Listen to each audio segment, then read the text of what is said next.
नमस्कार साथियों, स्वागत है आपका एक बार फिर से हमारे YouTube channel exam fears with B K में। इस वीडियो में झारखंड के बारे में जानेंगे और खासकर 1932 के खतियान आधारित स्थानीय नीति का जो आंदोलन चल रहा है उसके बारे में पूरी जानकारी लेंगे। तो आप जानते हैं 1932 का खतियान का जो आंदोलन है शुरू हुआ है झारखंड में भाषा विवाद से। अब भाषा विवाद क्या है आप जानते हैं। झारखंड में जिला स्तरीय पदों की नौकरी के लिए झारखंड ने सभी जिलाओं के लिए भाषाओं की सूची जारी की थी। उस सूची में धनबाद और बोकारो में मगही और भोजपुरी शामिल कर दिया गया था, जिसके कारण धनबाद और बोकारो जिला में लगातार बहुत आंदोलन हुआ और उसमें अग्रणी भूमिका निभाई इस युवा शख्स ने। नाम है जयराम महतो, ये तोपचाची के हैं। तो आंदोलन इतना बढ़ गया था कि सरकार को दबाव झेलना पड़ा और उसके बाद सरकार तंग आकर के 18 फरवरी 2022 को इन्होंने धनबाद और बोकारो से भोजपुरी और मगही हटाने का निर्णय ले लिया और भोजपुरी और मगही को हटा दिया गया जिला की भाषा से। सरकार को लगा कि आंदोलन यहीं खत्म हो जाएगा, लेकिन आंदोलन यहाँ कहाँ खत्म होने वाला था। अब जयराम महतो ने उसी भाषा विवाद के आंदोलन को 1932 के खतियान आधारित स्थानीय नीति के लिए इन्होंने इस आंदोलन को मोड़ दिया है। और आंदोलन भी ऐसा हो रहा है कि ये झारखंड में जहाँ भी जा रहे हैं ये हुजूम जो भीड़ जुट रही है, खासकर महिलाओं की भी भीड़ बहुत देखी जा रही है। और लगातार सभी लोग यहाँ के झारखंड के स्थानीय लोग आंदोलन कर रहे हैं कि 1932 के खतियान आधारित स्थानीय नीति झारखंड में लागू हो। पिघलनी चाहिए, हो गई पीर पर्वत से अब पिघलनी चाहिए। इस हिमालय से कोई गंगा निकलनी चाहिए। हंगामा खड़ा करना मकसद नहीं है मेरा, कोशिश है ये सूरत बदलनी चाहिए। ये आग कहीं भी लगे, ये आग कहीं भी लगे, तेरे सीने में या मेरे सीने में ये आग जलनी चाहिए, ये आग जलनी चाहिए। आज तो आपने ये भीड़ देखा, ये भीड़ नेताओं के भाषणों में नहीं आते, जबकि वहाँ सुसज्जित पंडाल और स्टेज होते हैं, तब भी बहुत सारी सुविधाएं दी जाती हैं। तब भी यहाँ क्यों आ रहे भाई? यहाँ इसलिए आ रहे हैं क्योंकि यहाँ उनके अपने स्थानीय नीति की बात हो रही है, इसीलिए उसके सपोर्ट में आंदोलन करने के लिए ये आ रहे हैं। अब 1932 की खतियान की बात आती है तो यहाँ पर आप देख रहे हैं ये अमित महतो झारखंड के पूर्व विधायक और जेएमएम पार्टी से विधायक हैं। इन्होंने स्थानीय नीति नहीं लागू करने के विरोध में खुद की पार्टी जेएमएम से इस्तीफा दे दिया। अब जेएमएम है क्या? जेएमएम झारखंड की पार्टी झारखंड मुक्ति मोर्चा, जिसके चीफ मिनिस्टर हेमंत सोरेन है, उसी की पार्टी है। इस खतियान की लड़ाई झारखंड की विधानसभा में पहुंच चुकी है, जहां पर अभी झारखंड सरकार को बहुत सारे क्वेश्चंस झेलने पड़ रहे हैं कि कब 1932 का खतियान लागू होगा। तो झारखंड सरकार ने शुरू से ही कहा है, हेमंत सोरेन की सरकार ने, कि हम 1932 के खतियान को लागू करेंगे, लेकिन ये लगातार अभी तक सोचिए कि 2 साल हो चुका है और इस बारे में कोई इनका पहल नहीं आया है, अभी तक ये लागू नहीं कर पाए हैं। हालांकि जब इन्हें सवाल पूछा गया तब इन्होंने बताया कि हम हाईकोर्ट के जजमेंट का अध्ययन कर रहे हैं और जल्द ही इस पर 1932 के खतियान पर हम फैसला लेंगे, ये इन्होंने कहा विधानसभा में।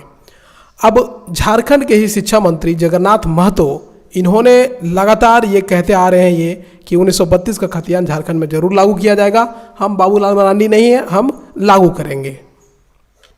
झारखंड में आंदोलन इसलिए भी हो रहा है क्योंकि जब झारखंड मुक्ति मोर्चा 2019 में विधानसभा चुनाव लड़ रही थी तो उस समय इन्होंने अपने घोषणा पत्र में ये कहा था कि हम 75% स्थानीय लोगों को आरक्षण देंगे नौकरियों में, लेकिन ये स्थानीय नीति ही नहीं बना पा रही है तो नौकरी क्या देगी। इसी को लेकर के आंदोलन लगातार बढ़ता जा रहा है। अब आप देखिए झारखंड की स्थानीय नीति का पेच। आप जानते हैं कि झारखंड का जो निर्माण है 15 नवंबर 2000 को हुआ था, उसके बाद से कोई ठोस स्थानीय नीति झारखंड को नहीं मिली। अब तक 22 साल हो चुके हैं। सबसे पहले जो स्थानीय नीति को बनाने का काम शुरू किया था वो प्रथम मुख्यमंत्री बाबूलाल मरांडी ने किया था। 1932 के खतियान के आधार पर स्थानीय नीति बनाने की कोशिश की थी इन्होंने, लेकिन ये इनका विरोध होने लगा और ये मामला हाईकोर्ट में भी चला गया, जहां पर इसको निरस्त कर दिया हाईकोर्ट ने कहा कि ये संविधान की धारा 14 और 16 का उल्लंघन है, इसीलिए इस विवाद को बढ़ते देख बाबूलाल मरांडी ने उस समय इस्तीफा भी दे दिया था। उस वक्त कोर्ट का कहना था कि आप स्थानीय नीति के आधार पर बाहरियों को तृतीय एवं चतुर्थ वर्ग की नौकरी से झारखंड में नहीं रोक सकते। अगर आपको प्राथमिकता देनी है तो आप भाषा, रीति रिवाज इत्यादि के आधार पर झारखंड के स्थानीय निवासियों को प्राथमिकता दे सकते हैं। ये उस समय उच्च न्यायालय का निर्णय था। उसके बाद आया 2016 और 2016 में मुख्यमंत्री थे रघुवर दास। इसने एक कमजोर स्थानीय नीति झारखंड के लोगों के लिए बनाई। इन्होंने कहा कि 1985 को कट ऑफ डेट मानकर 1985 के पहले जिनकी भी जमीन यहाँ पर है वो या उनके संतान यहाँ के स्थानीय निवासी माने जाएंगे। लेकिन झारखंड के मूल निवासी इससे संतुष्ट नहीं हुए और आंदोलन कहीं ना कहीं लगातार जारी थी। अब 2019 में क्योंकि हेमंत सोरेन ने घोषणा किया था कि हम लागू करेंगे, इसीलिए फिर से आंदोलन तेज हो गई है। अब 2022 में क्या स्थिति है इस स्थानीय नीति की, तो कोई स्थानीय नीति अभी तक नहीं बनी है। अभी जीएसएससी यानी कि झारखंड कर्मचारी चयन आयोग के द्वारा जो भी नौकरी निकाला जा रहा है उसमें 10th और 12th का क्लाउज डालकर स्थानीयता को लागू करने का प्रयास कर रही है झारखंड सरकार। लेकिन ये भी विवादों में है क्योंकि यहाँ कहा जा रहा है कि झारखंड के जनरल कैटेगरी के स्टूडेंट के साथ भेदभाव हो रहा है। अगर आरक्षित वर्ग के लोग झारखंड के बाहर पढ़ते हैं 10th 12th तो वो झारखंड का फॉर्म भर सकते हैं, लेकिन जनरल कैटेगरी के लोग नहीं। इसीलिए हाईकोर्ट ने इसे भी असंवैधानिक कहा है प्रथम दृष्टया, लेकिन इसकी सुनवाई अभी होनी है 8 मार्च 2022 को। देखना है क्या होता है। मेरे अनुसार अगर कहा जाए तो रघुवर सरकार की 1985 कट ऑफ डेट वाली स्थानीय नीति ही सही थी। अगर झारखंड के स्टूडेंट्स को जल्दी में नौकरी देना है तो अगर आपने स्थानीय नीति नहीं बनाई है तो उलूल जुलूल क्लाउज जोड़कर वैकेंसी को फंसाने का काम झारखंड सरकार कर रही है। इससे अच्छा तो झारखंड सरकार रघुवर सरकार की स्थानीय नीति थी, उसके तहत भी नौकरी दी जा सकती थी जल्दी में। अभी आप कौन सा बाहरियों को रोक ले रहे हैं? आपने तो ये क्लाउज लगाया है कि झारखंड में केवल 10th और 12th चाहिए। आप ये तो नहीं कर रहे हैं कि झारखंड का होना जरूरी है, तो आप यहाँ भी बाहरियों को रोक दे रहे हैं, ऐसी बात नहीं है। अब सवाल आता है कि 1932 के खतियान के लिए ही क्यों आंदोलन हो रहा है, उसके बाद के खतियान के लिए क्यों नहीं और उसके पहले के खतियान के लिए क्यों नहीं। तो मैं आपको बता दूं कि झारखंड के मूलवासियों का मानना है कि 1932 या आज़ादी के बाद झारखंड में बाहरी लोगों का बहुतायत मात्रा में आगमन हुआ झारखंड में और वो यहीं बस गए हैं। तो इसीलिए ये चाहते हैं कि 1932 के खतियान को ही कट ऑफ डेट माना जाए स्थानीयता के लिए, क्योंकि राज्य के 80% क्षेत्रों में 1932 में सर्वे हुआ था यहाँ के ज़मीन के लिए, ठीक है। इसीलिए 1932 के डेट को स्थानीयता के लिए कट ऑफ बनाए जाने का मांग चल रहा है। हाँ, कुछ स्थानों में जैसे संथाल परगना में 1908 में सर्वे हुआ था और सिंहभूम क्षेत्र में 1964 में सर्वे हुआ था। यहाँ के मूलवासी आज़ादी के बाद के सर्वे को कट ऑफ डेट नहीं मानना चाहते, क्योंकि इनका मानना मैंने पहले बताया यह है कि आज़ादी के बाद काफ़ी बहुतायत मात्रा में बाहरी लोग आए हैं और यहाँ अतिक्रमण करके यहाँ पर बसे हुए हैं। इसीलिए जब भी हमको स्थानीय नीति के लिए कट ऑफ डेट चाहिए खतियान का, तो वो 1932 का सर्वे वाला खतियान होगा, उसी को हम लोग मानेंगे। अब इसको लेकर के आप जानते हैं, आप नहीं जानते हो तो भी कोई बात नहीं। 1982 में एक सर्वे किया गया था बिहार सरकार के द्वारा और उस सर्वे का विरोध झारखंड में हुआ था। स्थानीयता के लिए ही ये सर्वे किया गया था। झारखंड के लोगों ने इसका पुरजोर विरोध किया, उसके बाद सर्वे रद्द हो गया। ये कारण वही था क्योंकि 1982 को अगर शामिल किया जाता तो बहुत सारे लोग जो है बाहरी लोग यहाँ के झारखंड के स्थानीय हो जाते, इसीलिए इसका पूरा विरोध किया गया था। आप जानते हैं झारखंड का मांग 1912-14 से ही चल रहा है, जब क्रिश्चियन स्टूडेंट्स ऑर्गेनाइजेशन चाईबासा से इसका आंदोलन चालू हुआ था।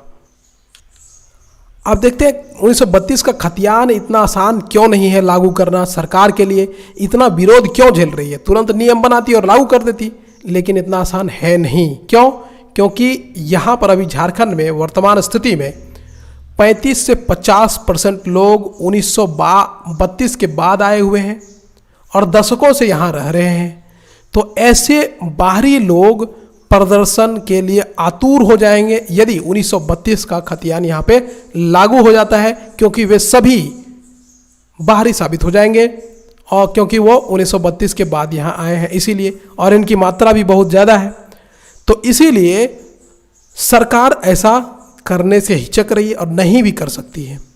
सरकार के लोग और विधायक, बहुत सारे विधायक जो है वो बाहरी साबित हो जाएंगे यदि 1932 के खतियान पर स्थानीयता बनती है तो। और सरकार को कुर्सी का भी डर होगा, कुर्सी खोने का डर, जो 2002 में बाबूलाल मरांडी के साथ हुआ था, उनको इस्तीफा देना पड़ा था क्योंकि यहाँ पर कांग्रेस का पूर्ण समर्थन नहीं है 1932 के खतियान को लागू करने के लिए। अब 1932 के खतियान के लागू होने का मतलब क्या है? इसका मतलब ये है कि अगर आप आज झारखंड में हैं और आपके पूर्वज का नाम 1932 के खतियान में नहीं रहेगा तो आप बाहरी हैं। आप झारखंड में तो रह रहे हैं, दशकों से रह रहे हैं, वर्षों से रह रहे हैं, लेकिन तब भी आप बाहरी साबित हो जाएंगे। आपको झारखंड के स्थानीय लोगों में नहीं गिना जाएगा और उससे क्या होगा? उससे आपको झारखंड की सरकारी सुविधाएं और योजनाएं ये सब का लाभ नहीं मिल पाएगा। और क्या होगा? और आरक्षित नौकरी, झारखंड के लोगों के लिए आरक्षित नौकरी या यहाँ के शैक्षणिक पाठ्यक्रम में जो आरक्षण मिलता है उससे आपको वंचित रखा जा सकता है। तो प्रश्न आता है, बहुत ही महत्वपूर्ण प्रश्न, कि 1932 में जिसके पास ज़मीन थी उस ज़मीन की हजारों बार खरीद बिक्री हो चुकी है। तो जिन्होंने भी उस ज़मीन को खरीदा या बेचा है 1932 के बाद, वे यहाँ के स्थानीय नहीं माने जाएंगे यदि 1932 का खतियान लागू होता है तो ये भी बात क्लियर कर दिया मैंने। आशा करता हूँ वीडियो आपको अच्छा लगा होगा। वीडियो अच्छा लगा तो वीडियो को जरूर शेयर कीजिएगा और पूरे झारखंड बिहार के लोगों तक पहुँचाइएगा ताकि उनको रिजल्ट्स और कारण सभी पता लग जाए। धन्यवाद।